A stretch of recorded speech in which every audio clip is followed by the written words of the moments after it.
कि equivalent resistance निकालना सीख रहे थे, उसमें वी टेस्ट ऑन ब्रिज पढ़ रहे थे। तो वी टेस्ट ऑन ब्रिज में हमारा कंडीशन था कि अगर R1/R2 = R3/R4 का रेशियो जो है इक्वल है, तब हम बीच वाले रेजिस्टेंस को हटा दे रहे थे। तो उसी से रिलेटेड ऐसे कुछ क्वेश्चंस है जिसको सॉल्व करना है कि आर ए बी क्या होगा।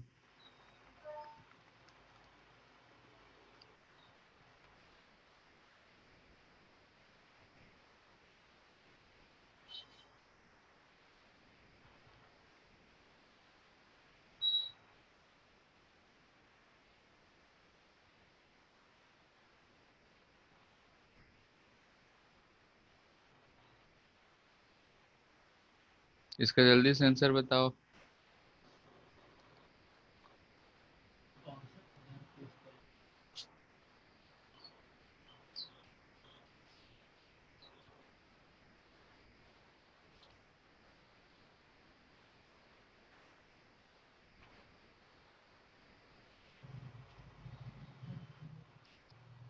बोलो। R/2। R/2 सबका आ रहा है। देखो यहाँ ऊपर ध्यान से, तो ये और इसका रेशियो इसका इसके रेशियो के बराबर है। ठीक है, यानी कि इसको अगर हम सर्किट ड्रॉ करें तो ऐसे बना सकते थे।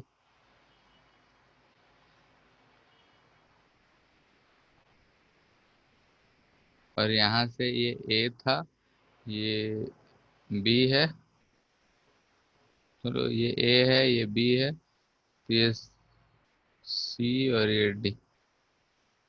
ठीक है, तो और क्या हो रहा है, डी। ए और बी से एक और कनेक्टेड दिख रहा है हमको ऐसा। ठीक है, तो यहाँ से हमको दिख रहा है कि इसका इसका रेशियो और इसका इसका रेशियो सेम है। अगर सेम है तो इसमें हम लोग इस बीच वाला जो रेजिस्टेंस है इसको क्या कर सकते हैं, हम हटा सकते हैं, क्योंकि इसमें से करंट जीरो हो जाएगा। और इस जीरो हो गया तो यहाँ से दिख रहा है आर आर टू आर तो टू आर और टू आर हो जाएगा हमारा आर, और ये एक हमारा नीचे आर। तो आर आर ऐसा आ रहा है, तो R/2 हमारा आंसर होगा। किसी को दिक्कत इसमें देखने में? बोलो।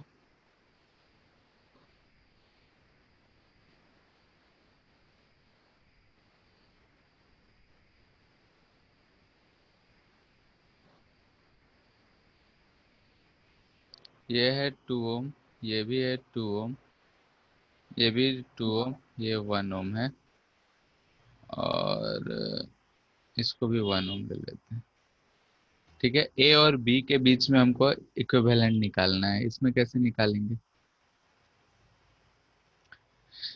ये हमको वी टेस्ट ऑन ब्रिज जैसा दिख रहा है, लेकिन हमारा कंडीशन सेटिस्फाई नहीं हो रहा है। यहाँ पे अगर देखें तो 2/2 1 आता है, या 2/1 2 आएगा, यानी कि ये रेशियो नहीं है। तो ऐसे को हम लोग बोलते हैं unbalanced Wheatstone bridge.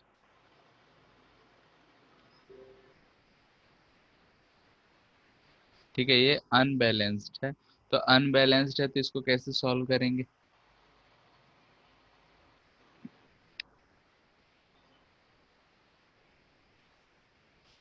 बोलो आदित्य।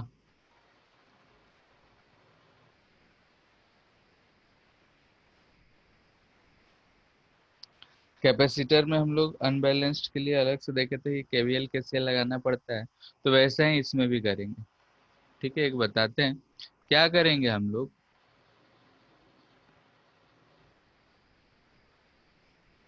ऐसा दे रखा है, हम एक मान लिए कि यहाँ से एक बैटरी कनेक्ट कर दी है। ठीक है, बैटरी का तुम कोई वैल्यू ले सकते हो या फिर वी ले लिए। अगर वी लिए तो यहाँ का पोटेंशियल जीरो और यहाँ का पोटेंशियल भी। अब यहाँ पे बीच में हमको इन दोनों का पोटेंशियल तो पता नहीं है, तो इसका मान लिया हम एक्स है और इसका मान लिया हम वाई। ठीक है, अब हम क्या करेंगे, यहाँ से अगर देखें तो यहाँ से करंट जा रहा होगा I1, यहाँ से करंट जा रहा होगा I2, इधर से मान लेते हैं आई गया होगा। तो हमको मेन पर्पस वही है कि आर बराबर जो होता है वी बाई आई होगा। तो हमको यही चीज निकालना है, V by I R equivalent is equal to, या फिर हम यहाँ से लिख सकते हैं इसको V by I one plus I two. तो हमको यही चीज सॉल्व करना है कि हमको ये चीज मिल जाए। ठीक है, अगर इस फॉर्मेट में हम इसको लिख लिए तो हमको आर इक्विवेलेंट का वैल्यू मिल जाएगा। तो मेरा मेन पर्पस है यही चीज, और इसको हम लोग कभी कभी बोल देते हैं वी आई मेथड। ठीक है, वी आई मेथड, ये कोई नाम नहीं है, ऐसे ही जनरल नाम है, कभी कभी कह दिया जाता है कि R is equivalent equal to V by I. अगर हमको करना है तो हम डायरेक्टली फॉर्मूला यूज कर रहे हैं, क्योंकि जान रहे हैं कि अगर यहाँ पे बैटरी भी है, इसका आर इक्विवेलेंट होता तो भी बराबर आई इंटू आर इक्विवेलेंट लिखते, तो यहाँ पे आई मान लिए, ये भी मान लिए, तो इन दोनों का रेशियो जो देगा हमको आर इक्विवेलेंट देगा, यानी कि भी by I one plus I two जो मिलेगा हमको वो आर इक्विवेलेंट मिलेगा। तो मेरा पर्पस यही चीज होगा कि हमारा ये कैसे भी पता चल जाए। तो कैसे निकालेंगे, बोलो। तो यहाँ से हम आई वन माने, यहाँ से आई टू मान रहे हैं, इसमें मान लो कि आई थ्री है, इसमें मान सकते हैं इधर की तरफ आई फोर है, इसमें मान सकते हैं आई फाइव। तो यहाँ से फिर से आई निकलेगा। तो यहाँ से ध्यान से दिख रहा है, तो आई फाइव प्लस आई फोर जो है वो आई के बराबर है, जो आई टू प्लस आई वन के बराबर है। एक इक्वेशन यहाँ से मिल रहा है, और बाकी हमको क्या करना पड़ेगा, इक्वेशंस लिखने पड़ेंगे। कैसे, तो देखो यहाँ पे ये वाला जंग नोड जहाँ पे एक्स पोटेंशियल माने हैं, यहाँ पे ये तीन करंट दिया है, तो तीनों करंट का जो सम होगा वो जीरो होना चाहिए, यानी कि हम लिखेंगे आई वन। तो हम डायरेक्शन मान लिए हैं, तो एट, इसको हम बोल देते हैं पी। ठीक है, पी पे, इसको बोल रहे हैं क्यू। एट पी पे अगर हम जंक्शन लगाएं, यानी कि अकॉर्डिंग टू के सी एल, यानी जंक्शन लॉ अगर लगाएंगे, तो हमको यहाँ दिख रहा है कि आई वन प्लस आई थ्री जो है वो आई फोर के बराबर है। तो हम यहाँ पे वैल्यू लिखेंगे आई वन का, तो higher potential minus lower potential by resistance, plus वैसे ही हम आई थ्री लिखेंगे, तो Y minus X by one हो जाएगा, इसकल टू आई फोर जब दिख रहा है तो आई फोर है हमारा X minus zero by two. इस इक्वेशन में किसी को कोई दिक्कत है तो बोलो,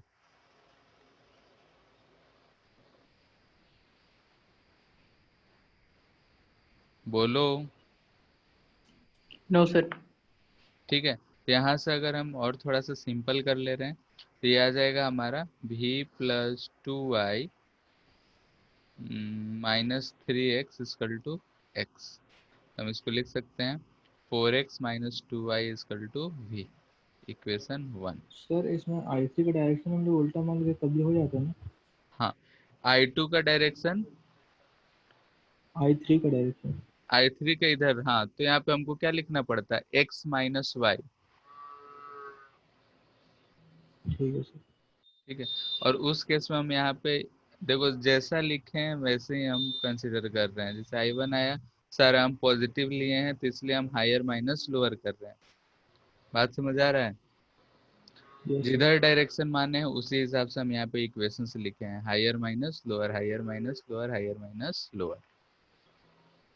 ठीक है, यहाँ हमको एक्स वाई में एक इक्वेशन मिला, वैसे ही यहाँ पे हमको क्यू के लिए लिखना पड़ेगा।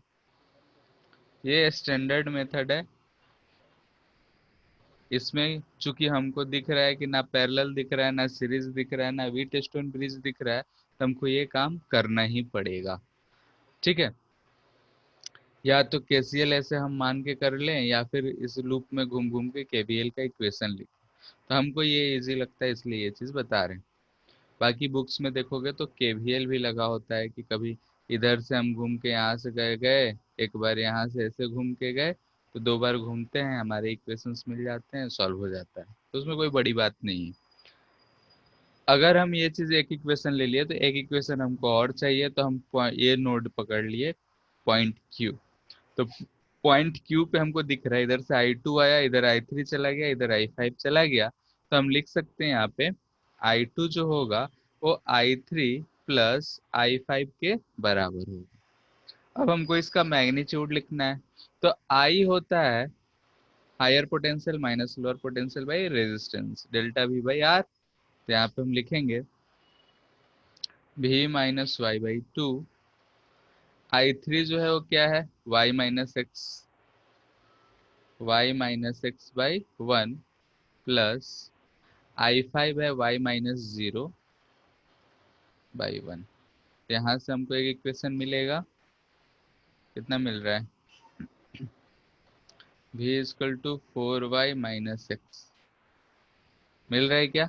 इधर से हो जाएगा 2y 4 5y आ रहा है, 5y माइनस 2x। इसमें कोई दिक्कत, ये इक्वेशन हमारा 2 मिला। अब क्या 1 और 2 को से x और y का वैल्यू सॉल्व कर सकते हैं या नहीं कर सकते हैं। कर सकते हैं। हम क्या कर रहे हैं, 1 प्लस 2 इंटू इक्वेशन 2 कर दे रहे हैं, ठीक है। तो अगर हम यहाँ पे इसको देखें तो यहाँ पे -4 हो जाएगा और ये 4 हो जाएगा। तो हमको इससे क्या मिलेगा, देखो ध्यान से, कितना मिलेगा तुम लोग बोलो। सर पहले पहला इक्वेशन लिखेंगे 4x minus 2y equals to v लिखेंगे, और डायरेक्ट उसके बाद बोलो ना, नी, यहाँ पे नीचे हम में इसको अरेंज करके लिख दे रहे हैं। हाँ तो minus 2x plus 5y equals to v। इसको हम 2 से मल्टीप्लाई करेंगे हाँ तो माइनस फिर 4x हाँ, प्लस 10y। तो देखो यहाँ पे इक्वेशन लिख दे कि डायरेक्ट सॉल्व करें, चलो लिख लेते हैं। ये क्या हो जाएगा, 4x minus 2y plus we equation 1, और इसमें 2 से मल्टीप्लाई करेंगे तो -4x plus 10y 10y equal to minus 2v। 2v। हाँ इक्वल्स टू 2v, ठीक है। अब जोड़ रहे हैं दोनों को, तो जोड़ हाँ रहे हैं तो ये और ये गया, यहाँ से आ जाएगा 8y equal to 3v, 3v। यानी कि यहाँ से y आ गया हमारा 3v/8। ठीक है, y 3v/8। तो यहाँ से हम y को उठा के किसी में भी रख सकते हैं, किसी में भी रखेंगे तो x का वैल्यू आ जाएगा। तो हम इसमें रख रहे हैं फर्स्ट इक्वेशन में। तो यहाँ 3v/8 है तो ये कट जाएगा, तो 3v/4 बचेगा, 16 माइनस 3 13, 4v/13 शायद दिख रहा है। एक बार सॉल्व कर लो तुम लोग भी, कितना आ रहा है, सॉल्व करके बताओ x का वैल्यू। यस हाँ, सर। 7v/4 7v/16। 7v/16 आ रहा है। यस सबका इतना ही आ रहा है, यस सर 7v/16। ठीक है। तो x और y का वैल्यू हमको पता चल गया, तो हमको क्या फाइंड करना है, तो यहाँ से I1 और I2 हमको मिल जाए तो I मिल जाएगा, तो हमको I1 और I2 लिखना है। तो I1 देखो तो v minus X by two है, तो नाउ हम क्या करेंगे, I1 फाइंड करेंगे। तो I1 है हमारा v minus X by two, तो ये हो जाएगा v minus 7v/16 divided by two, यानी कि 16 माइनस 7 9v/, चलो 32, यही आ रहा है। और I2 अगर हम फाइंड करेंगे तो आ जाएगा v माइनस y/2, यानी कि v माइनस 3v/8/2, यानी कि हो जाएगा 8 माइनस 3 5v/16, यही हो रहा है। तो यहाँ से हम I1 प्लस I2 क्या पता कर लेंगे, 19v/32। ठीक है, अब I1 I2 पता चल गया, तो R इक्विवेलेंट होता है हमारा v/I1 प्लस I2 होगा I। यहाँ से हम लिख लेंगे इसको v/19v/32, यानी कि R इक्विवेलेंट आ गया हमारा 32/19 ओम। यानी कि जो हमारा ऊपर ये चीज दे रखा है, इसको अगर हम सॉल्व करेंगे तो उतना रेजिस्टेंस आएगा। और अगर हमको x और y का पोटेंशियल इस v के टर्म में पता चल गया है, तो हम किसी भी ब्रांच में अगर हमसे क्वेश्चन पूछ देगा तो हम आराम से बता सकते हैं, I1 I2 I3 I4 I5 कोई सा भी पूछेगा हम आराम से बता सकते हैं। क्लियर है? तो ऐसे क्वेश्चंस में ऐसा जरूरी नहीं है कि सिर्फ आर इक्विवेलेंट ही पूछ सकता है कि इस ब्रांच में करंट कितना है, इस ब्रांच में करंट कितना है, इस ब्रांच में करंट कितना है, तो हमारा प्रोसेस सेम होगा। जल्दी ये पूछता नहीं है। अनबैलेंस्ड वीटस्टोन ब्रिज जो है जल्दी हमसे पूछा नहीं जाता है, लेकिन पूछ दिया गया तो हमको यही मेथड फॉलो करना पड़ेगा। बात क्लियर है? और एनसीईआरटी में दे रखा है, और ये बोर्ड में भी बहुत पहले ही आया है, हर बार नहीं आता है। तो इस बात का ख्याल रखना है कि अगर अनबैलेंस्ड वीट स्टोन ब्रिज हुआ तो हम लोग को ये मेथड फॉलो करना पड़ेगा। ये मेथड फॉलो करोगे तो थोड़ा आसान लगता है।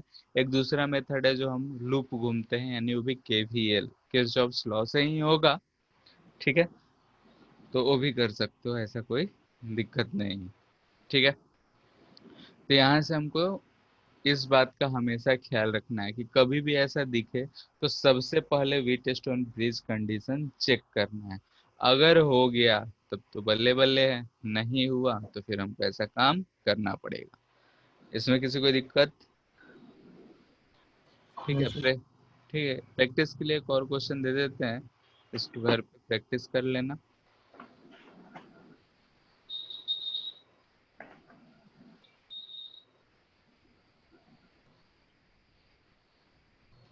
ठीक है, तो 1 ओम,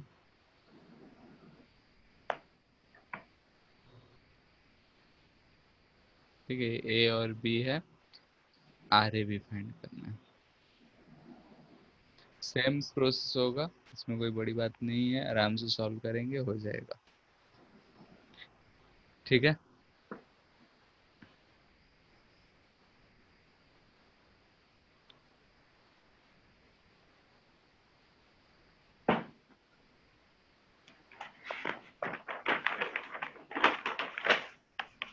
ठीक है, एक तरीका होता है सॉल्व करने का, हमको सुपरपोजिशन मेथड होता है।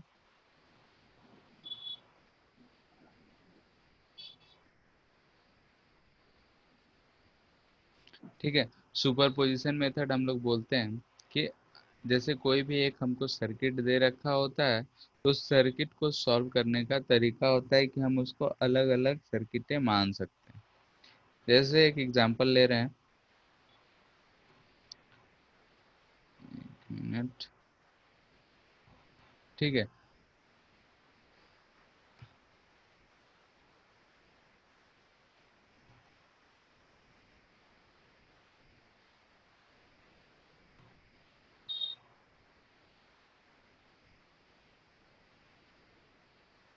ठीक है, ऐसा हमको दे रखा है 9 वोल्ट है, ये 2 ओम है, ये 3 ओम है, ये 1 ओम है। ये मोस्टली तब हम लोग यूज करते हैं जब कोई एक बैटरी दे रखा होता है।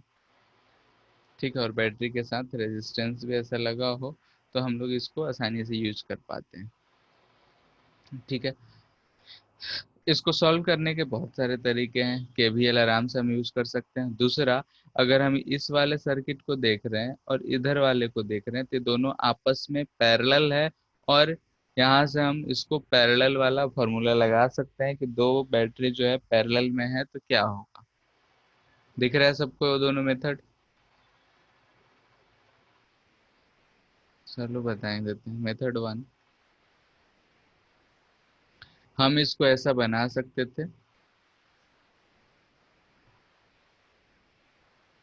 ध्यान से देखो, तो इसको हम बोल रहे हैं ए है, ये बी है, तो ये हमारा ए होगा, ये बी होगा, और ए से बी में ऐसा ये कनेक्टेड है 6 ओम वाला, 6 वोल्ट 3 ओम, और फिर ए से बी में ऐसे कनेक्टेड है, ये हो जाएगा 5 ओम 9 वोल्ट। ये दोनों आपस में किस में दिख रहे हैं? पैरेलल में। पैरेलल में तो इसका ई इक्विवेलेंट जो आ जाएगा हमारा, आ जाएगा 6/3। 9/5 माइनस 6/3 डिवाइडेड हाँ, बाई 1/5 प्लस 1/3। 1/3। कितना हो जाएगा? -1/5 8/15।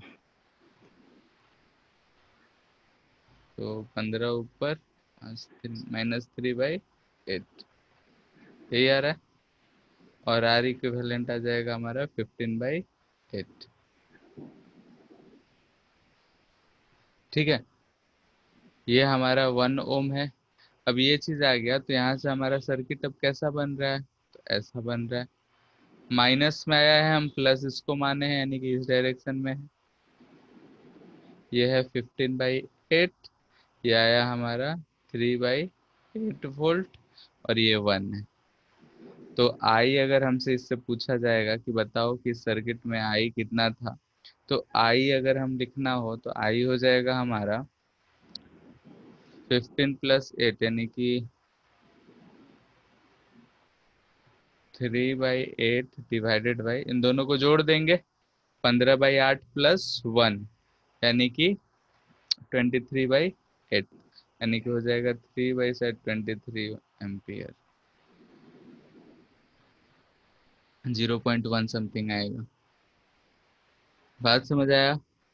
कि एक तो ये मेथड है हमारा सॉल्व करने का, एक है केबीएल। केबीएल हम हमेशा लास्ट में यूज करेंगे। दूसरा है हम जब करने जा रहे हैं वो है सुपरपोजिशन मेथड।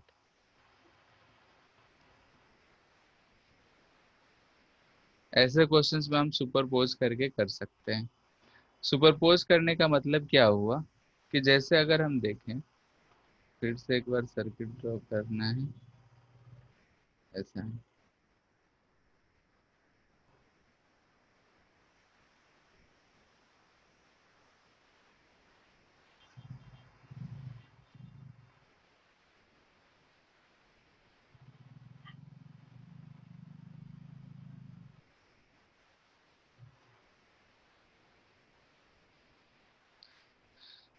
ठीक है, इसमें ऐसा हमको दे रखा है, तो इसमें हम क्या करते हैं कि हमेशा ऐसा सर्किट दिखे तभी हम करेंगे। यह चीज हर चीज में हम लोग हर सर्किट में यूज नहीं कर सकते हैं। अगर ऐसा हमको दिखता है सर्किट कि हाँ, यहाँ पे एक बैटरी है, रेजिस्टेंस है, सिंपल सिंपल सर्किट है, और हम इसमें सीरीज पैरेलल खोज नहीं पा रहे हैं, तो इसको हम लोग दो पार्ट में डिवाइड कर लेते हैं। कैसे? तो एक बार इस सर्किट को तो हम ऐसे ही रहने देते हैं।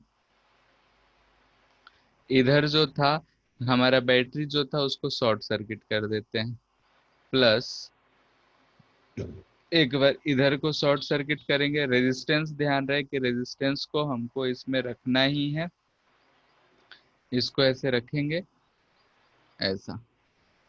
ठीक है, तो यहाँ से 6 वोल्ट था, ये 3 ओम, 1 ओम, 2 ओम, 3 ओम।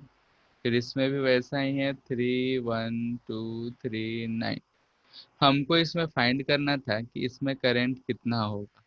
तो अगर हमको इसमें करंट चाहिए तो हम दोनों सर्किट से फाइंड करेंगे कितना कितना करंट आया इस वाले पार्ट में, और उसको जोड़ देंगे। इसमें देखें तो इधर इसमें ऐसा बहा होगा, और इस वाले केस में देखें तो ऐसा बहा होगा, यानी कि इसमें जो अगर नेट करंट हमसे पूछा जाएगा तो दोनों का इक्विवेलेंट होगा। इतना बात में क्लियर है? सर इसमें जो पार्ट डिवाइड किए तो उसमें सर कंप्लीट फिगर फिर भी बना कैसे? क्या शॉर्ट चीज? सर, सर इसको दो पार्ट में डिवाइड किए ना डायग्राम को, हाँ, तो फिर भी उसको कंप्लीट फिगर लग रहा है ना, जो शॉर्ट सर्किट किए हैं। शॉर्ट सर्किट क्या होता है, इसको यहाँ से दूसरे वायर से यहाँ जोड़ दी, हाँ। यही ना होता है। यानी कि इसको हम हटा दिए, बैटरी को हटा दिए और ये दोनों वायर को जोड़ दिए, तो वही काम किए हैं। इसमें इस बैटरी को हटाए हैं और जोड़ दिए हैं। यस सर, और करंट का डायरेक्शन तो पहले वाला में नीचे से ऊपर जाएगा ना, हाँ, तो इसमें तो ऐसे ही दिखा रहे हैं, और और इसमें दूसरे वाले ऐसा। में ऊपर से नीचे। हाँ, ठीक है सर। दोनों में कुछ आएगा, फिर दोनों देखते हैं। जैसे कि अगर ऐसा सिस्टम दिया रहा, ऐसा अगर हमको सर्किट दिया रहा, तो इसको हम लोग दो पार्ट में डिवाइड करके कर सकते हैं। सिंपली अगर देखा जाए तो ऊपर वाला भी इजी है, ये भी इजी है। ठीक है, अब इसमें रेजिस्टेंस ऐसा दे दिया है इसलिए थोड़ा सा कैलकुलेट करना पड़ेगा, नहीं तो बहुत जगह ऐसा रहता है कि रेजिस्टेंस दिया रहेगा तो इसको हम आसानी से सॉल्व कर सकते हैं। देखो यहाँ पे 2, 3 किस में है, सीरीज में। बोलो इसका इक्विवेलेंट रेजिस्टेंस क्या होगा? 2, 3 किस में है, सीरीज में, 5, और ये 1 पैरेलल, यानी 5/6, 5/6 + 3, इसका आर जो आ जाएगा वो आ जाएगा 5/6 + 3, 18×5 23। 23/6, यही आ रहा है। तो अगर हम यहाँ से हम इसका आई बताएंगे तो आई बराबर हो जाएगा हमारा कितना, 6/23/6, यानी 6 ऊपर गया, यानी 36/23। 23। तो इस वाले पार्ट में उल्टा ले लेंगे, इधर से जाएगा, ठीक है। तो आई गया, तो इस वाले पार्ट में I1 कितना गया, हमको उसी में चाहिए, बोलो।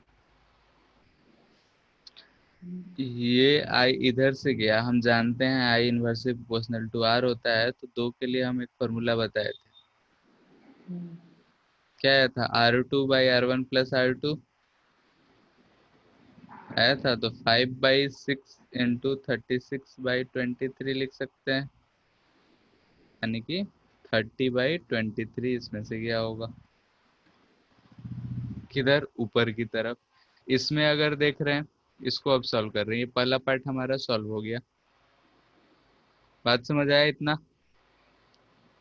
सर I1 वाला फिर से थोड़ा समझा दीजिए। ऐसा था, अगर हमारा ये R1 ये R2 यहाँ से आई जाता था, तो बोले हाँ। थे कि आई जो होता है इनवर्सली प्रोपोर्शनल टू आर होता है, हाँ। और इसके बेसिस पे अगर हम इसमें I1 लिखते हैं, इसमें I2 लिखते हैं, तो एक फॉर्मूला बताए थे। I1 जब लिखना हो तो लिखेंगे R2/R1 + R2 × I, और I2 जब लिखना हो तो क्या लिखेंगे, R1 R1 bye by R1 + R2 R2 × बात इंटू। क्लियर है, वही चीज यूज कर लिए हैं, ठीक। ठीक है। अब अगर इसके लिए सॉल्व कर रहे हैं तो इसके लिए अब ध्यान से देखो, 3 और 1 क्या है, 3 और 1 किस में है, सीरीज में या पैरेलल में है, पैरेलल में। तो इसका क्या हो जाएगा, 3/4, हाँ। 3/4, और ये 5 सीरीज में हो जाएगा। तो आर इसका जब लिखेंगे तो क्या आ जाएगा, 3/4 + 5, यानी कि 23/4, दिख रहा है। 5 वो तो सर पैरेलल में हुआ ना, 3 और 2।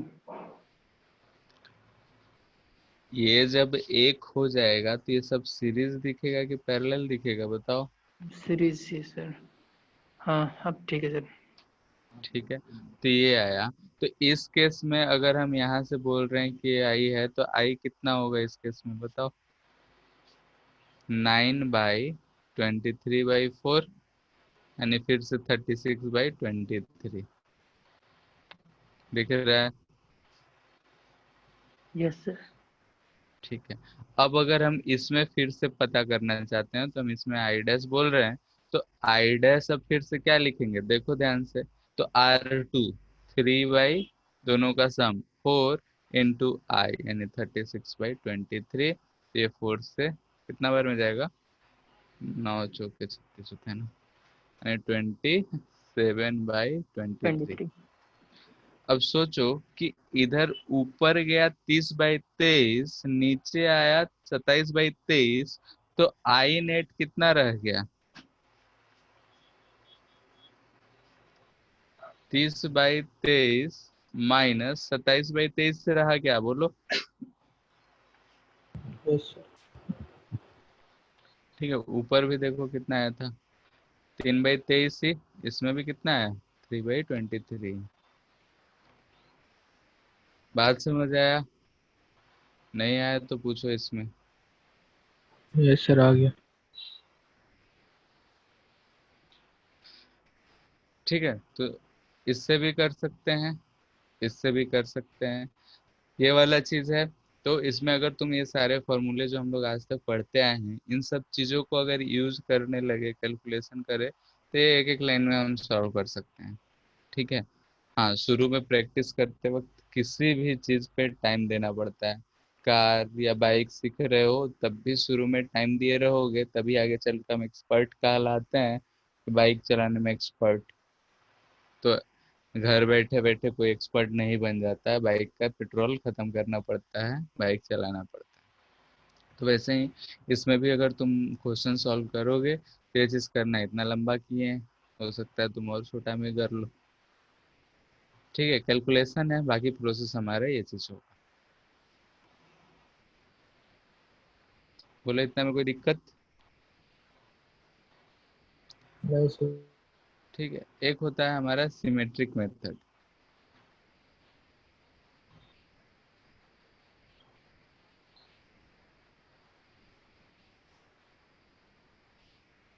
ठीक है, सिमेट्रिक मेथड, नाम से ही लग रहा है कुछ सिमेट्री यूज करेंगे। तो हम एक एग्जांपल लेते हैं, यही वाला।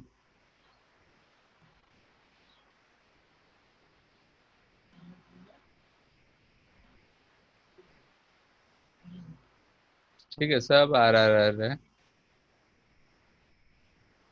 अगर इसके एक और इस दोनों एंड के क्रॉस अगर हमसे आर रेजिस्टेंस पूछा जा रहा है, इक्विवेलेंट अगर हमको बताना है, तो इस क्रॉस तो एक हम जानते हैं क्या, कि ये हमको वी टेस्ट ऑन ब्रिज दिख रहा है। वी टेस्ट ऑन ब्रिज दिखेगा यानी कि इस बीच वाले से करंट जो होगा वो जीरो होगा। इतना बात क्लियर है? बोलो। Yes sir. ठीक है, अब हम इसमें सिमेट्रिक मेथड देख रहे हैं। सिमेट्रिक यानी कि हम कुछ सिमेट्रिक खोजना होगा, कि इसमें कुछ सिमेट्रिक दिख रहा है क्या। तो एक अगर हम देखें, यहाँ से एक हम ऐसा लाइन एक ड्रॉ कर रहे हैं, ठीक है, इसके क्रॉस। तो इसके लेफ्ट साइड और राइट साइड दोनों तरफ अगर हम देखें तो क्या हमको सिमिलर सर्किट दिख रहा है? Yes sir. यानी कि हम उस पर अपना हाथ अगर रख दें, कॉपी पे अगर बनाए हैं तो हाथ रख के देखो कि लेफ्ट साइड और राइट साइड दोनों तरफ हमको सर्किट कैसा दिख रहा है? सिमिलर। सिमिलर दिख रहा है। सिमिलर दिख रहा है। सिमिलर दिख रहा है, इसका मतलब हम ये कह सकते हैं, रेड वाला कहाँ गया? ठीक है, इसमें हम कह सकते हैं कि अगर इसमें I1 करंट बहा होगा तो इसमें भी I1 करंट ही बहा होगा। सिमिलर है। अगर इसको हम बैटरी से कनेक्ट किए होते तो इसमें जैसा है वैसा ही इसमें हुआ होगा। बात क्लियर है? हाँ। Yes sir. वैसा ही अगर हम इधर वाले में देखें कि अगर I2 गया होगा तो इधर भी I2 ही गया होगा, क्योंकि सिमिलर है। सिर्फ दो के लिए लिखे हैं इसलिए, इसमें कितना भी रहे हम लोग आगे देखेंगे दो तीन एग्जांपल्स। तो यहाँ पे हम एक देख रहे हैं कि इधर से जितना करंट गया उतना ही करंट इधर आया होगा। ठीक है, क्योंकि सिमिलर है। अगर हम इस पे अपना हाथ रखे हुए हैं, हम यहाँ रखेंगे तो कोई फर्क नहीं पड़ेगा, तुम लोग रख के देखो कॉपी पे, कि इधर और इधर साइड दोनों जो हैं आपस में सिमिलर हैं। सिमिलर है यानी कि इसमें जितना करंट होगा उतना ही करंट इसमें हो, इसमें जितना करंट होगा उतना ही करंट इसमें हो। तो यहाँ से हमको क्या दिख रहा है कि जो करंट I1 आया इधर चला गया, और इसमें जो करंट I2 गया वो इधर चला गया। तो बीच में क्या गया? कुछ नहीं। बीच में क्या गया? बाबा जी का ठुल्लू। यानी कि इसमें आई कितना हो गया? जीरो। आई जीरो, यानी कि हम कह सकते हैं कि इन दोनों पॉइंट्स का पोटेंशियल, अगर इसको हम P बोलते हैं और इसको Q बोलते हैं, तो पोटेंशियल ऑफ P जो होगा पोटेंशियल ऑफ Q के बराबर होगा। तभी जो है हमारा आई जीरो आ रहा है। ठीक है, तो ये जो हमारा लाइन है, जो सिमेट्रिक लाइन है, तो इस लाइन को हम लोग बोलते हैं mirror symmetry.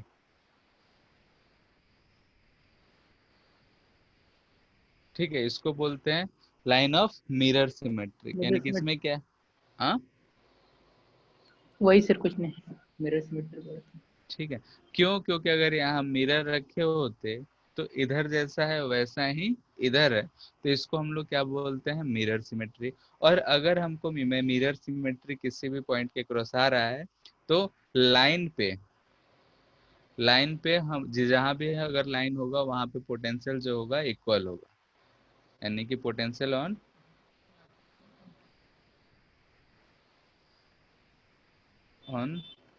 Line will be same.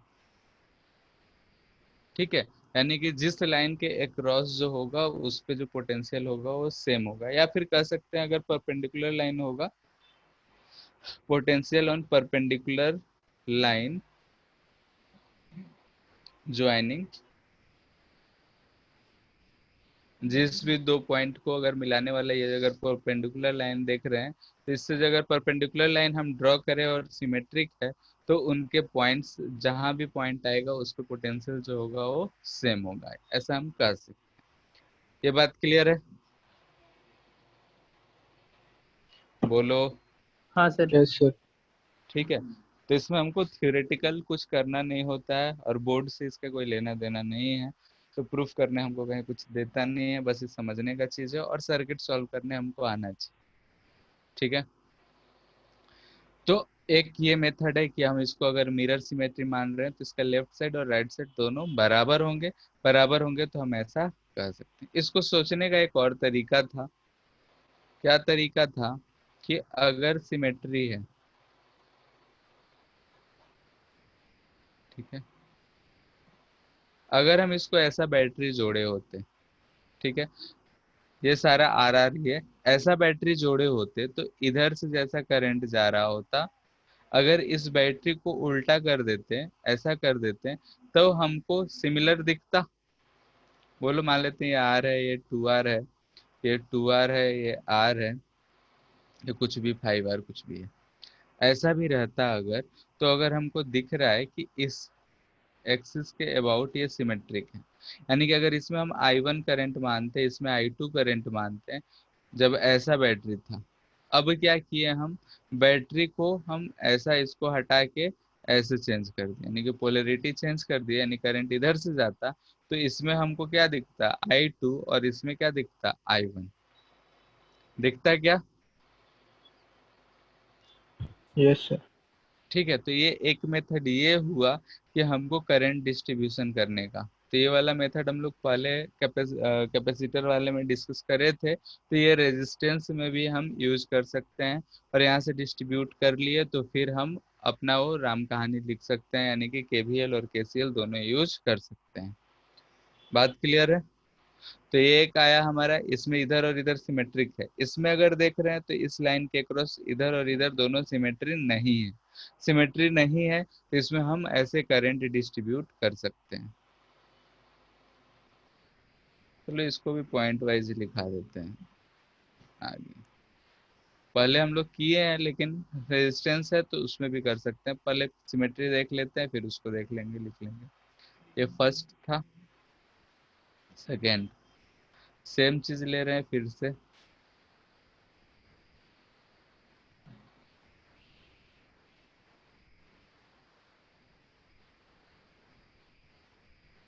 ठीक है, सब आर आर आर आर और आर ही ले रहे हैं। ठीक है, अब इस लाइन के क्रॉस देखो, ये दोनों पॉइंट्स के क्रॉस निकालना था, हम ऐसा एक लाइन ड्रॉ करें। ठीक है, इस लाइन को अगर हम ड्रॉ करें तो इस लाइन के ऊपर और नीचे क्या सेम दिख रहा है? Yes sir. अगर हम इस लाइन के क्रॉस पॉइंट रखेंगे तो ये क्या दिखेगा, सेम दिखेगा। सेम दिखेगा, और इस लाइन को बोलते हैं लाइन ऑफ फोल्डिंग सिमेट्री।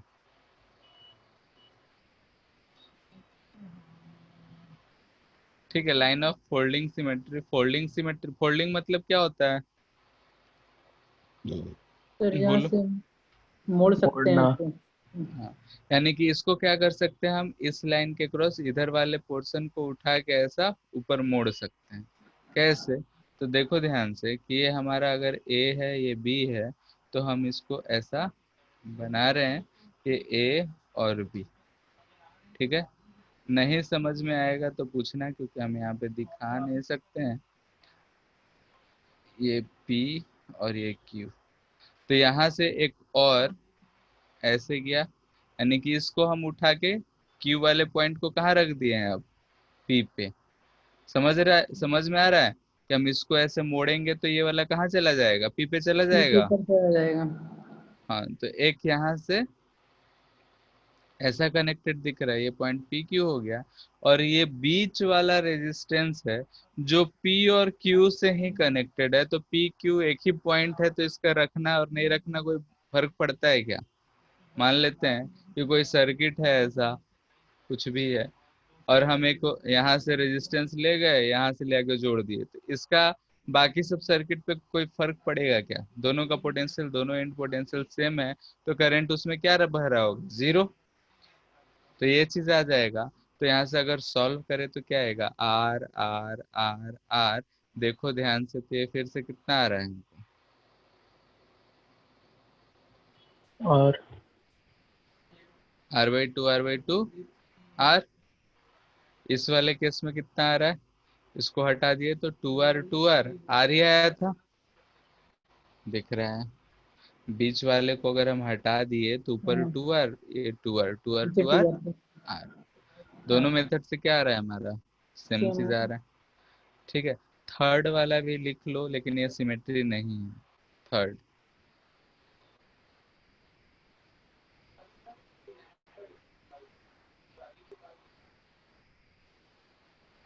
ठीक है।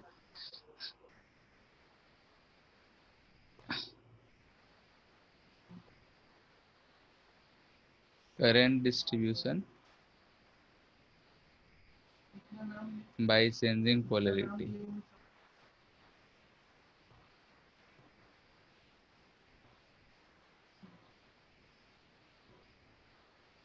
ठीक है। बैटरी का अगर हम पोलैरिटी चेंज करते हैं तब जाके हमारा क्या होगा? तो देखो इसमें हम पहला बार क्या कर रहे हैं, ये हम मान लेते हैं टू आर है, आर है, ये टू आर है, ये आर है। हम ऐसा कनेक्ट करें हैं।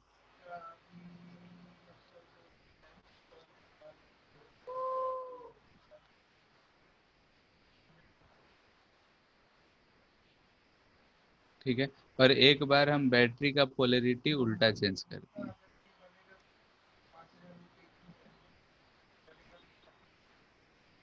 ठीक है, इसमें कुछ भी है। अब देखो यहाँ से कि अगर हम इसमें करंट मान रहे हैं I1, ये भी है, ये भी है, तो इसमें करंट क्या होगा? I2। आर इक्विवेलेंट दोनों का सेम होगा, यानी कि यहाँ से करंट क्या होगा? I। इस केस में देखेंगे तो करंट क्या होगा इधर से? I। बोलो। हेलो। Yes sir. अब ये करंट क्या होगा? तो यहाँ डिस्ट्रीब्यूट होगा। डिस्ट्रीब्यूट कैसे होगा?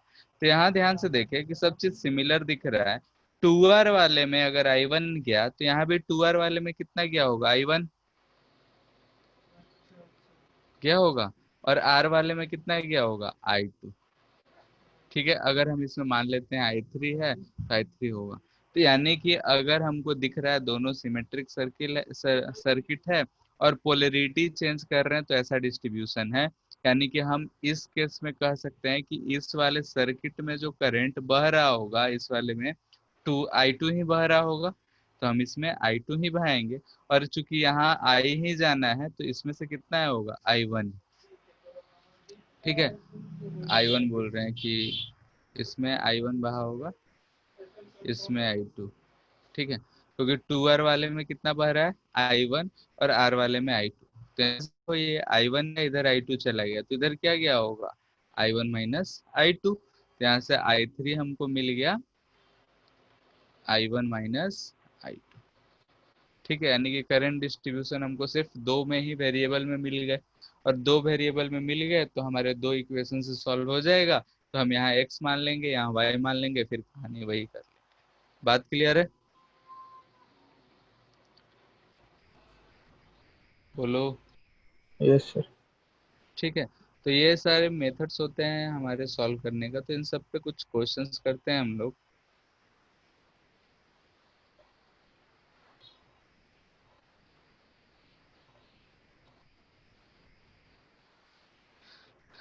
ठीक है। मान लेते हैं ऐसा दे रखा है।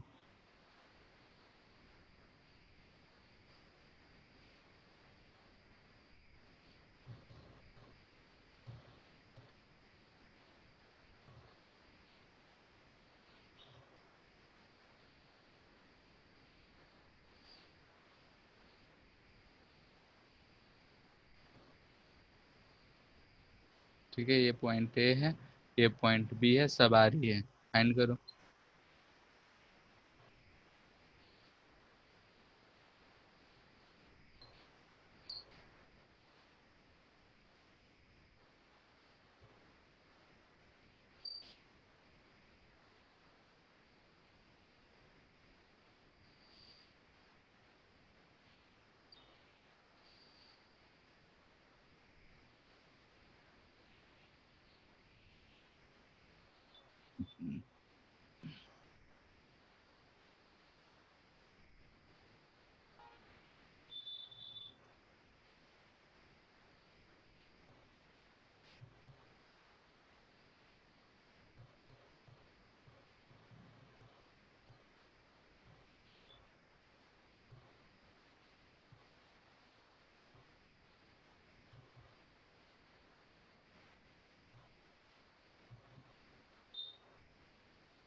हो गया।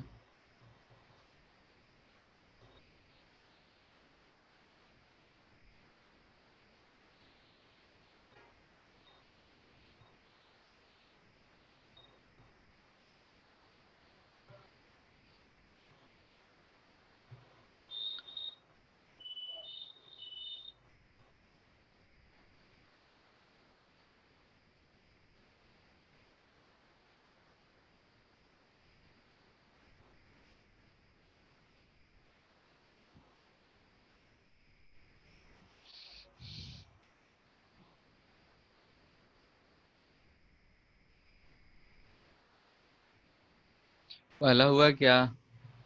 देखो इसमें ध्यान से, तो क्या इस लाइन के अबाउट ये सिमेट्रिक है? बोलो। Yes sir. ठीक है, सिमेट्रिक है, यानी कि अगर हम देखें तो इसमें से जो करंट होगा वो इधर करंट होगा। यहाँ से आके अगर मान लेते हैं ये I1 है, ये I2 है, तो इसमें भी कितना जा रहा होगा? I2। इसमें से अगर I जा रहा होगा तो इसमें से कितना जा रहा होगा? I। ये बात क्लियर है? बोलो। Yes sir. ठीक है, अगर ये क्लियर है, इसका मतलब क्या हुआ कि यहाँ से ये जो I1 करंट आया वो इधर इस सर्किट से कोई लेना देना नहीं था, इधर की तरफ चला गया। समझ में आ रहा है? और ये करंट जो आई यहाँ से आया वो इधर की तरफ चला गया, यानी कि ये जो यहाँ टच है वो तो फालतू में है। यानी कि यहाँ से हम इस कनेक्शन को क्या कर सकते हैं? Connection can be remove. कर सकते हैं क्या? बोलो। बात समझ आया? यानी कि इसको हम ऐसा, इसको कनेक्शन को हटा सकते हैं। अगर कनेक्शन को हटा सकते हैं तो ये हमारा रिजल्टेंट कितना आ जाएगा? बोलो। अब देखो, RR 2R और RR 2R पैरेलल में, यानी कि R three six R R by five. 3R और 2R, यानी कि 3R इंटू 2R/5R। R से R गया, 6R/5। बात समझ आया? ठीक है, तो इस सिमेट्री अगर हम देखें, यानी कि मिरर सिमेट्री, इससे देख रहे हैं तो हमारा हो गया। इस वाले में बोलो।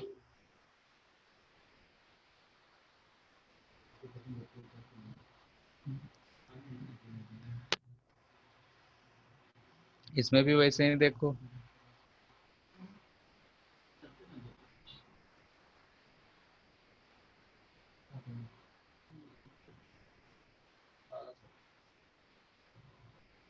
इसके अबाउट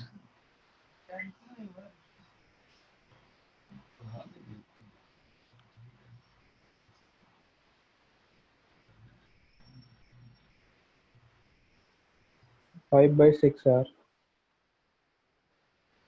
बाकी लोग क्या करेंगे इसमें? देखो ध्यान से, तो अगर हमको यहीं पे गड़बड़ी दिख रहा है कि बाकी सब तो हम सॉल्व कर लेते हैं, यहीं पे दिक्कत आ रहा है, तो अगर हम इधर और लेफ्ट साइड और इस लाइन के इधर और इधर सिमेट्री देख रहे हैं, तो हमको दिख रहा है कि इसमें जो करंट आएगा, जो इसमें करंट बह रहा होगा I1, वही करंट इसमें बह रहा होगा, और जो करंट इसमें I2 बह रहा होगा वही करंट इसमें I2 बह रहा होगा।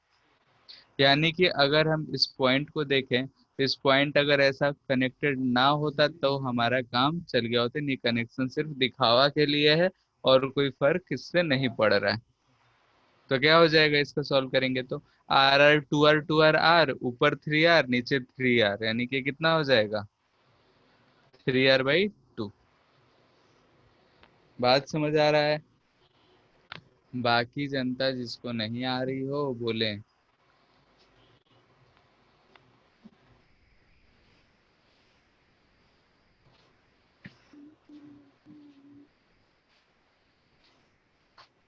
इसमें और किसी कोई दिक्कत? No sir.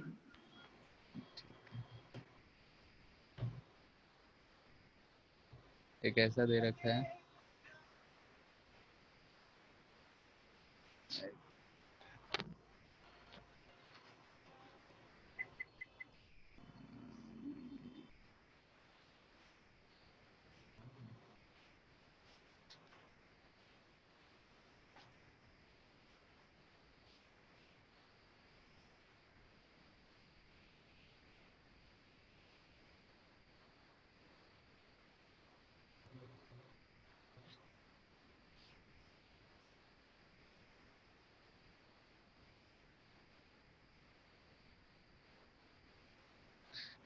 ठीक है, ये पॉइंट हमारा ए है और ये पॉइंट हमारा बी है, सब आर ही है, इसके अबाउट फाइंड करना है।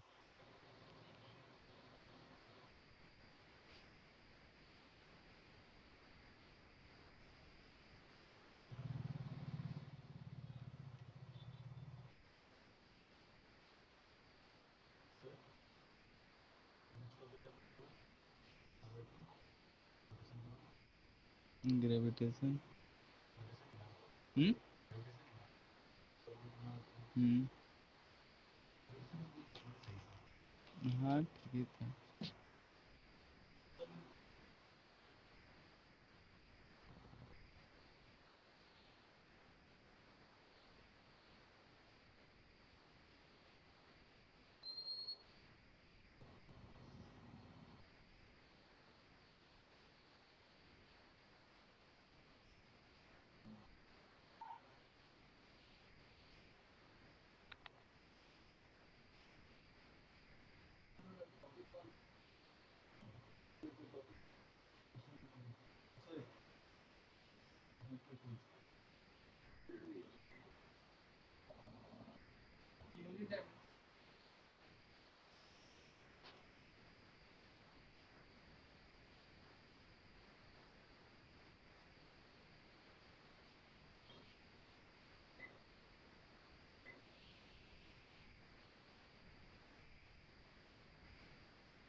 हो गया।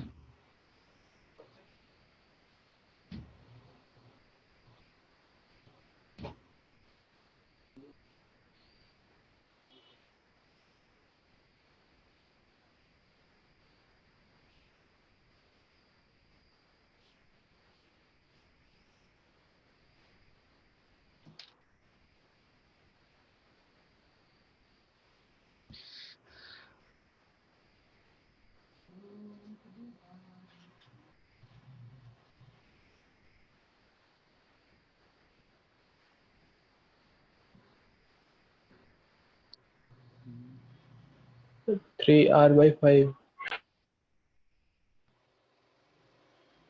3r/5।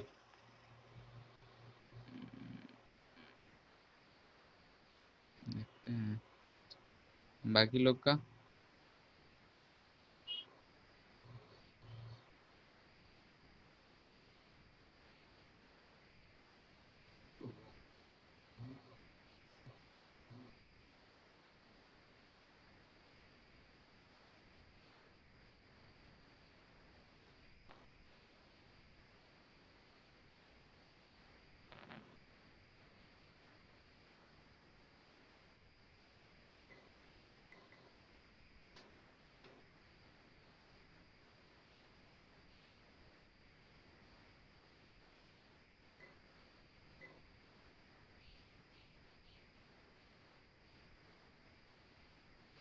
कैसे किए हो, क्या क्या हटाए हो?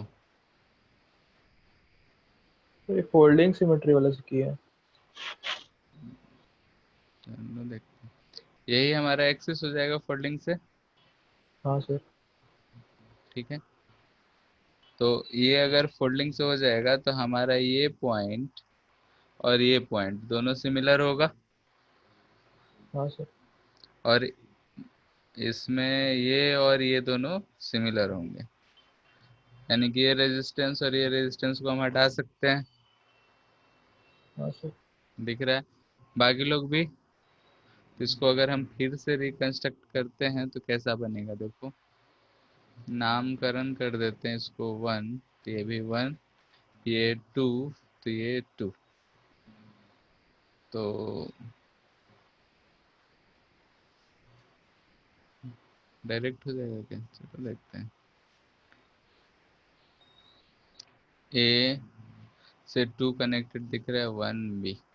तो ए से देखो 2 पे 2 रजिस्टर्स कनेक्टेड है, तो ऐसे कनेक्ट कर देंगे। और 2 से 1 पे भी 2 रजिस्टर्स दिख रहे हैं, और 1 से बी पे भी 2 रजिस्टर्स दिख रहे हैं। ऐसा ही आ रहा है, 1 2। और ए से बी एक रजिस्टर दिख रहा है,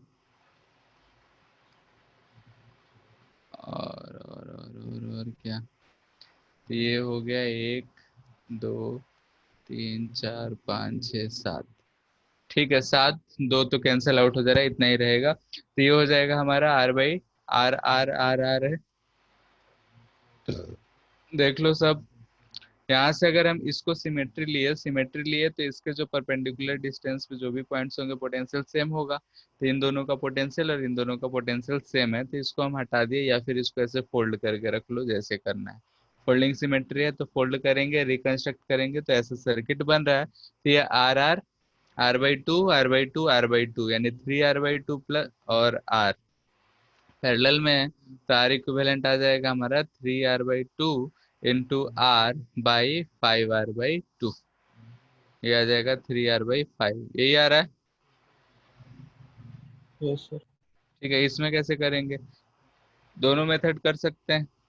सिमेट्री वाला भी इधर से हम करेंगे तो फोल्डिंग कर सकते हैं, और फोल्डिंग करेंगे तो अभी जो ऊपर देखे थे वही वाला हमारा कहाँ गया, ये वाला इक्वेशन बन जाएगा। इसको फोल्ड करेंगे तो देखो ऊपर R/2 दिखेगा। दूसरा क्या कर सकते हैं, अगर इधर से अगर हम एक सिमेट्री देखें तो इधर से अगर देखेंगे तो इसमें जो करंट जाएगा वही इधर, और इसमें जो करंट जाएगा वही इधर, और इसमें जो करंट जाएगा वही इधर, यानी कि इसको हम ऐसा ऊपर उठा सकते हैं, इसको ऐसा ऊपर उठा सकते हैं। तो अगर ऐसा कर लिए तो बाकी अब सॉल्व करना हमारे लिए आसान हो जाएगा। सॉल्व करके बता दो कितना आ रहा है। 4R/3। 4R/3 सबका यही आ रहा है। चंदन यस सर। आ रहा है? यस।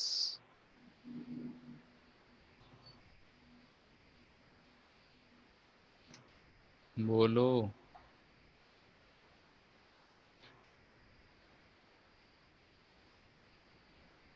ठीक है, तो ये सब सिमेट्रिक है। इसमें का एक क्वेश्चन और करते हैं कुछ अलग।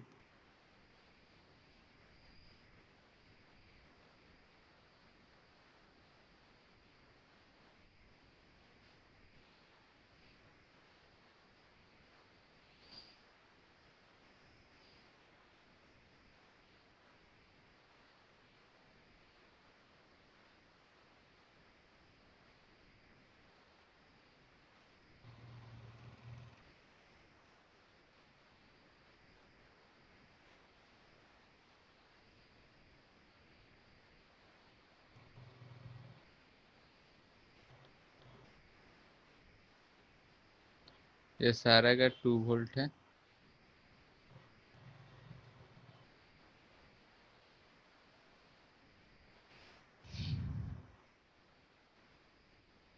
Find current in 3 resistance.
आ गया।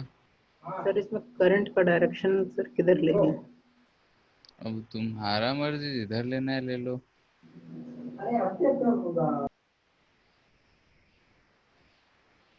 तो तुम्हारे ऊपर है।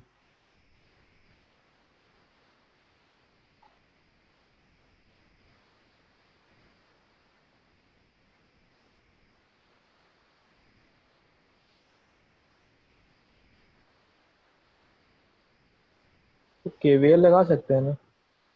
हाँ, कुछ भी लगा सकते हो। केवीएल के सेल तो कहीं भी फंस जाओ तो लास्ट उपाय तो वही होता है,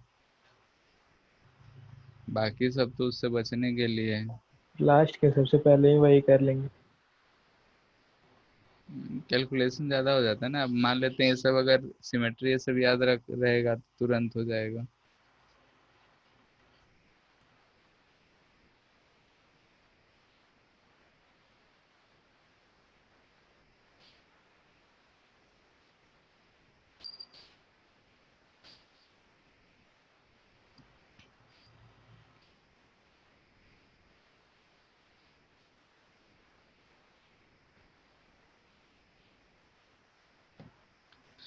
हमको क्या निकालना है?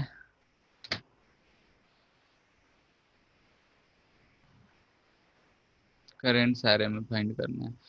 तो सबसे पहले डिवाइड कर लो। कहीं भी एक जगह जीरो मान लो। यहाँ हम जीरो मानेंगे तो यहाँ क्या होगा? जीरो। बोलो। Yes sir. यहाँ कितना हो जाएगा? -2। -2। -2। यहाँ पे भी -2, यानी इसमें करंट जीरो। ठीक है, कोई दिक्कत? नहीं सर। -2 तो यहाँ पे कितना? यहाँ पे कितना? ये -2 हाइयर है तो यहाँ -4 होना चाहिए। यहाँ भी -4 तो इसमें भी करंट जीरो। ये -4 तो यहाँ कितना आएगा? -6। यहाँ भी कितना आएगा? -6, यानी इसमें भी करंट जीरो। तीनों में करंट क्या होगा?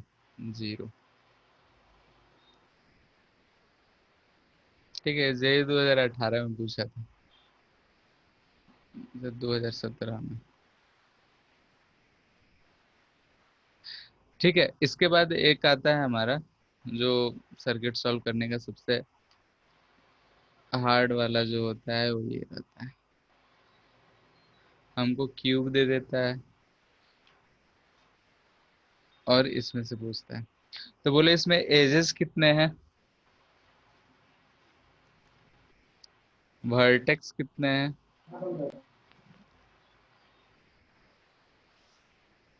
फेस कितने हैं? क्यूब है। एज किसको बोलते हैं हम लोग? तो एक लाइन को तो कितना है इसमें? 12 है। 12। ठीक है, अगर नाम दे दे तो 1 2 3 4 5 6 7 8। ठीक है, तो अगर हमको हो सकता है दो एज के क्रॉस पूछे, यानी कि अगर इसमें हमसे पूछ लेगा, बोलेगा कि ये सारा जो है रेजिस्टेंस, जितने भी एजेस है सब रेजिस्टेंस है।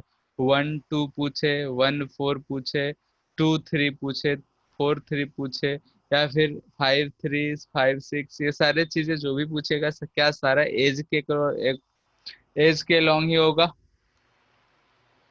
Yes sir. बात समझ आ रहा है? ठीक है, दूसरा क्या कर सकता है? वर्टेक्स। वर्टेक्स क्या है? मतलब कि 1 और 3 में पूछ। जैसे कि इसके लिए हम बोल रहे हैं 1 2 हो सकता है, 2 3 हो सकता है, 3 4 हो सकता है, 1 7 हो सकता है, ऐसे बहुत सारे बन जाएंगे, यानी कि इसके क्रॉस पूछ सकता है। या फिर वर्टेक्स। वर्टेक्स में, वर्टेक्स तो इसके कितने होते हैं? 4 नीचे 4 ऊपर 8। वर्टेक्स करने का मतलब ही नहीं है फेस, यानी कि एज के लॉन्ग या फिर फेस के लॉन्ग। फेस के लॉन्ग अगर देखा जाए तो ये इसका एक फेस कहलाएगा। फेस टोटल होता है 6, यानी कि इसमें हमको फेस डायगोनल के लॉन्ग पूछा जा सकता है। ठीक है, फेस डायगोनल यानी कि 1 3 2 4, और क्या हो सकता है? 1 8, और क्या हो सकता है बोलो? 3 6 एटसेट्रा, बहुत सारे बनेंगे। बनेगा ना फेस डायगोनल, 1 3 2 4 1 8 1 6 4 7। 4 7, हाँ बहुत सारे बन सकते हैं। तो किसी भी दो के क्रॉस पूछ सकता है। और तीसरा है बॉडी डायगोनल। ठीक है, बॉडी डायगोनल को किसको कहते हैं? 1 5 4 6 8 2 7 3, चार ही होते हैं। 3 7 4 6, और कौन सा हो सकता है? 1 5, और कौन सा हो सकता है? 2 8, चार ही होता है क्यूब का।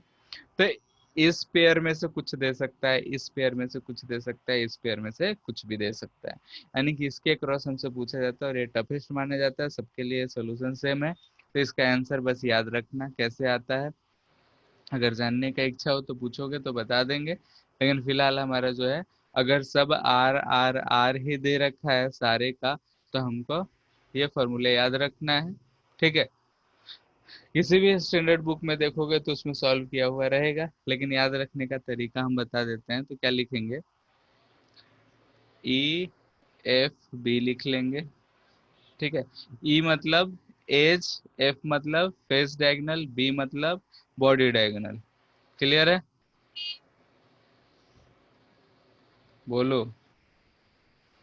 कोई भी दो पेयर दे रहे, ई एफ बी हम ऐसा लिख लेंगे। इसके बाद सब रेजिस्टेंस आर है तो आर, 2 आर रहेगा तो 2 आर, R/2 रहेगा तो R/2। उसके बाद 1 2 3 4 5 6 7। ठीक है, यही होगा इसका आंसर। यानी कि एज डायगोनल के लॉन्ग 7R/12 आएगा, फेस डायगोनल के लॉन्ग आएगा 3R/4, और बॉडी डायगोनल के लॉन्ग आएगा 5R/6। बात समझ आया? हेलो? सर इसमें कैसे लिखे सर, 7 जो बोल रहे हैं? क्या? 7 कैसे लिखे सर इसमें, मतलब कैसे पॉइंट लिखे तो मतलब? पता है। हाँ, 7 सर वो पॉइंट है ना वहां पर? कहाँ पे ये? हाँ। नहीं, ये सब वैल्यू है। अगर आर इक्विवेलेंट फाइंड करोगे, आर इक्विवेलेंट, तो हम्म। एज के कारण यानी 1 और 2 पॉइंट के लॉन्ग निकालोगे तो 7R/12 आएगा। 1 4 के लॉन्ग निकालोगे तो 7R/12 आएगा। Yes sir. अगर 1 3 के लॉन्ग निकालोगे तो 3R/4 आएगा। 1 8 के लॉन्ग निकालोगे तो 3R/4 आएगा। 1 5 के लॉन्ग निकालोगे तो 5R/6 आएगा। आर क्या है? तो इसका रेजिस्टेंस है, सब साइड जो रेजिस्टेंस रिप्रेजेंट कर रहा है। याद करने का तरीका है, क्या लिखना है? E F B। ठीक है, होता क्या है कि भूल जाता है आदमी, इसलिए हम बोल रहे हैं कि कभी भी अगर भूल, याद करने का बस तरीका है E F B। ठीक है, E F B को तुम कैसे भी याद रखो, इलेक्ट्रिक फील्ड ऑफ बॉडी करके या जैसे भी करो। इलेक्ट्रिक फील्ड आ रहा है, बाद में बॉडी है, तो E F B याद रखना है, क्योंकि होता है कि बाद में ये इधर उधर नहीं कर दो।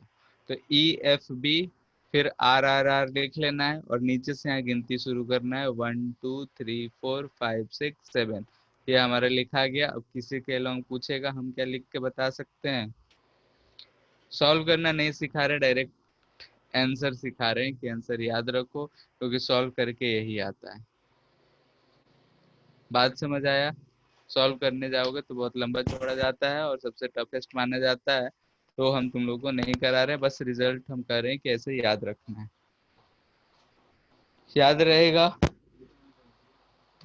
बोलो। Yes sir. Yes sir. ठीक है, तो इसको याद रखना है। अगर जागरूकता हो कि कैसे आया है ये देखना है, तो कोई भी स्टैंडर्ड बुक खोलोगे तो उसमें दिया रहेगा। फिर भी समझ में नहीं आएगा तो एक बार बोल देना, हम बता देंगे। ठीक है? ठीक है, बाकी हमको इसका रिजल्ट याद रखना है। हाँ, ये याद रखना है कि कौन किसका है। तो E F B होना चाहिए, R फिर नीचे से गिनती शुरू कर दो, 1 2 3 4 5 6 7। ठीक है, ये हमारा आंसर हो जाएगा। ठीक है, तो इन सब चीज को याद, इसको याद रखना है। बाकी सब तुम ये सब चीजें प्रैक्टिस करोगे तो और आसान लगेगा हमको। ठीक है, और ठीक है, ये था हमारा सीरीज। अगर आर इक्विवेलेंट फाइंड करना है तो ये सारे कुछ मेथड्स हैं। बाकी कुछ मेथड्स जो कैपेसिटर वाले यूज किए थे वो भी यहाँ यूज कर सकते हैं, यहाँ वाले कैपेसिटर में यूज कर सकते हैं, कोई भी कहीं यूज कर सकते हैं। और ऐसा ही नहीं है कि यही लिमिट, ठीक है। आगे जाके अगर पढ़ा जाता है तो, मेडिकल का तो हमको आइडिया नहीं है, लेकिन इंजीनियरिंग में 2 सेमेस्टर सिर्फ सर्किट सॉल्व करवाया जाता है, तो इसलिए इसमें भी बहुत चीजें हैं। लेकिन हम लोग को जितना पढ़ना है उतना हम लोग पढ़ लिए हैं सर्किट सॉल्व करने में। नेक्स्ट क्लास में हम लोग पावर शुरू करेंगे कि पावर क्या होता है, हीट जनरेशन, हीट, ये सब क्या होगा। और वो हो जाएगा तो फिर हमारा आरसी सर्किट बच रहा है और इंस्ट्रूमेंट्स। ठीक है, फिर आज के लिए इतना ही रहने देते हैं। इसमें किसी कोई दिक्कत किसी में भी है तो वो भी बोल सकता है।